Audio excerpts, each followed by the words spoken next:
আমরা কার কাছ থেকে তেল কিনবো, কার কাছ থেকে অস্ত্র কিনবো, সেটা আমেরিকা ঠিক করে দেবে? এই নরেন্দ্র মোদী, জয়শঙ্কররা আমেরিকার পা চাটতে চাটতে এমন একটা অবস্থা করেছেন যে লোকে ভাবছে যে আমরা আমেরিকার দাসানুদাস। তাহলে আমাদের বুঝতে হবে, গোটা পৃথিবীকে বুঝতে হবে যে আমরা আমেরিকার দালাল হয়ে থাকবো, আই রিপিট, আমেরিকার দাস হয়ে থাকবো, আমেরিকার ভৃত্য হয়ে থাকবো, না মাথা উঁচু করে বলবো যে আমরা স্বাধীন দেশের নাগরিক। ট্রাম্প একজন ব্যক্তিগতভাবে গুন্ডা এবং উন্মাদ, ফলে তিনি যা খুশি তাই করতে পারেন।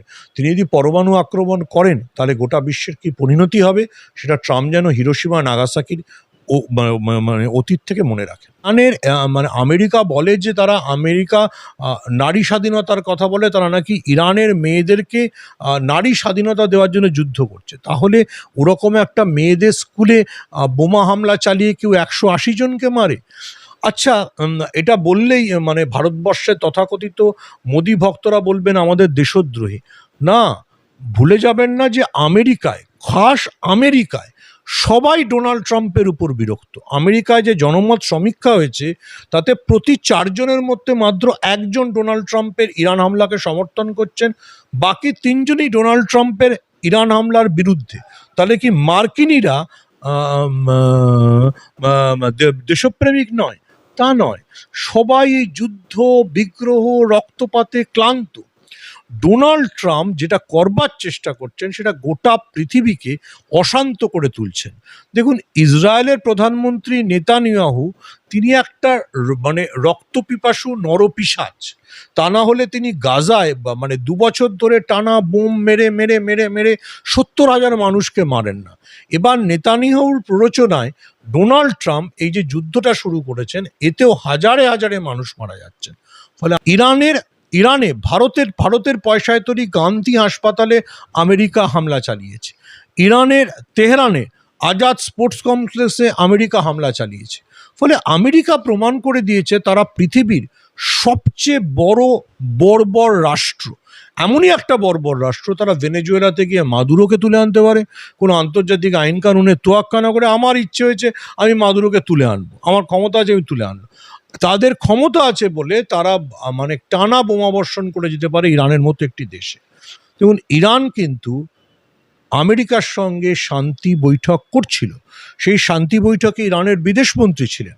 আপনি যদি আমেরিকার তরফের যুক্তি দেখেন যে ওরা আমাদের কথা মতো ইউরেনিয়াম সংগ্রহ বন্ধ করলো না, আচ্ছা তুমি কে ভাই ঠিক করে দেবে মানে সংগ্রহ করবে?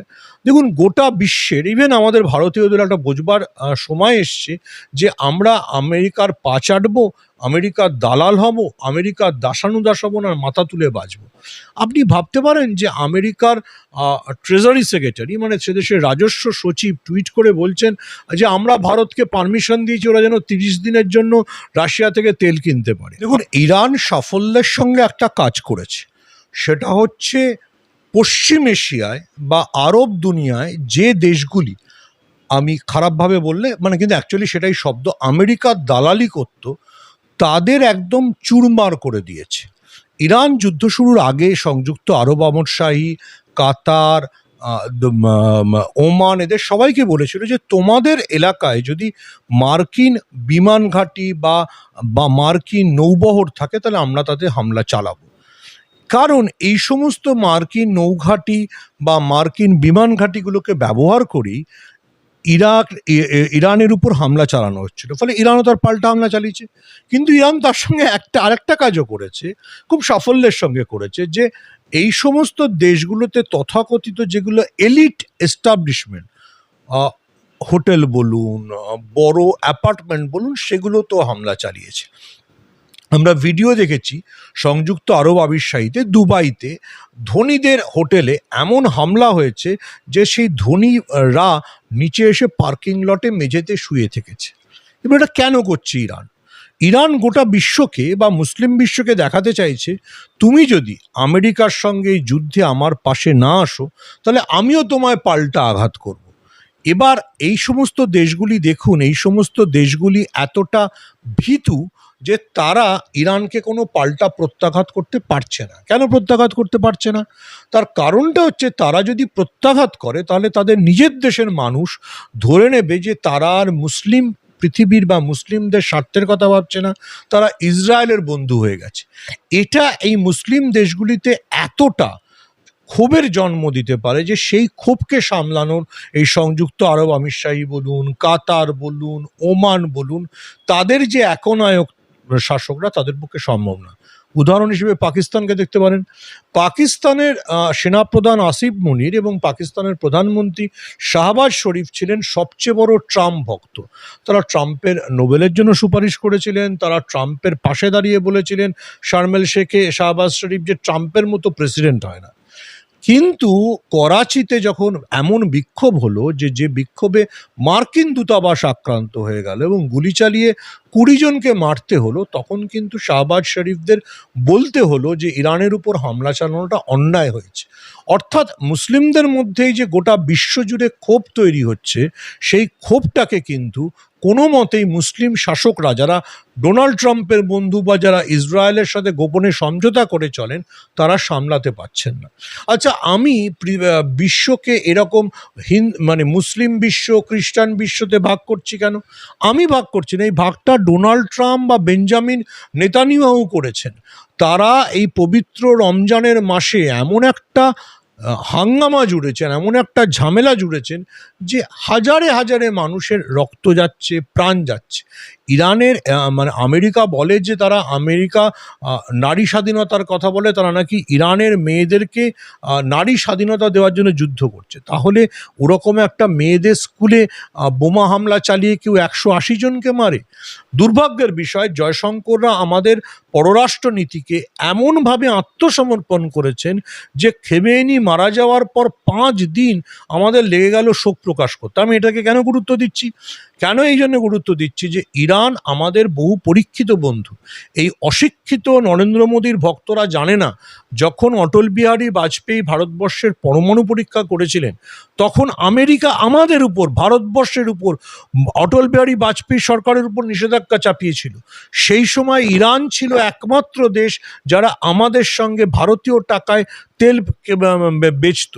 ফলে সেই বন্ধু ইরানের যখন সর্বোচ্চ নেতাকে আমেরিকা খুন করেছে, আমি খুন শব্দটাই ব্যবহার করব, তখন আমাদের সরকার সেই মৃত্যুতে দুঃখ প্রকাশ করতে 5 দিন নিয়েছে।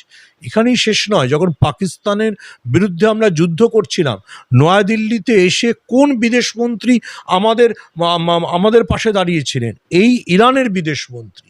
সেই ইরানের পাশে নরেন্দ্র মোদী, জয়শঙ্কর দাঁড়াতে 5 দিন সময় নিয়েছেন। এরপরে নরেন্দ্র মোদী, অমিত শাহ, জয়শঙ্করকে কোনো মুসলিম দেশের রাষ্ট্রপ্রধান বিশ্বাস করবে? তারা তো জানবে যে নরেন্দ্র মোদী যতই বুকে জড়িয়ে ধরুন, যদি আমেরিকার সঙ্গে সংঘাত হয়, নরেন্দ্র মোদী, জয়শঙ্কররা তাদের পাশে থাকবেন না। এমনকি ইরানের খেমেনির মতো তাদেরকে যদি ডোনাল্ড ট্রাম্প বা কোনো মার্কিন প্রেসিডেন্ট খুন করে, তাহলেও নরেন্দ্র মোদী শোক প্রকাশ করতে 5 দিন সময় নেবেন। আমিও সোনিয়া গান্ধীর মতো বলতে চাই যে আমাদের লজ্জায় মাথা হেঁট হয়ে যাচ্ছে ভারতের এই আচরণ দেখে। সময় এসছে আমাদের মাথা তুলে বলার যে আমরা আমেরিকার দাসানুদাস নই। আমেরিকা ঠিক করে দেবে না আমরা কার কাছ থেকে তেল কিনবো, কার কাছ থেকে কি কিনবো।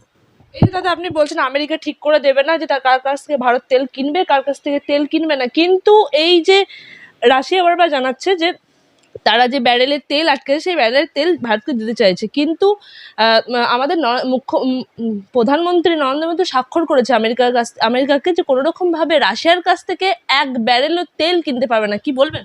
সেটাই তো ট্রেজারি সচিব এখন বলছেন, ছাড় দিয়েছেন। কিন্তু তার মানে আমেরিকার নির্দেশ বা আমেরিকার উপরে আমাদের গোটা জীবনটা নির্ভর করছে। এটা ভারতবর্ষ ছিল না বা এটা গোটা বিশ্বও ছিল না। ট্রাম্প যে ইউনিপোলার ওয়ার্ল্ড তৈরি করতে চাইছেন, তার বিরুদ্ধে আপনি কিভাবে প্রতিবাদ করবেন সেটা ভারতবর্ষকে ভাবতে হবে, সেটা ভারতবর্ষের জনগণদের ভাবতে হবে। সেটা কোনো মুসলমানদের বিষয় না, সেটা কোনো শিখদের বিষয় না, সেটা আবারও বলছি, সেটা ভারতবর্ষের সার্বভৌম চরিত্রের বিষয়।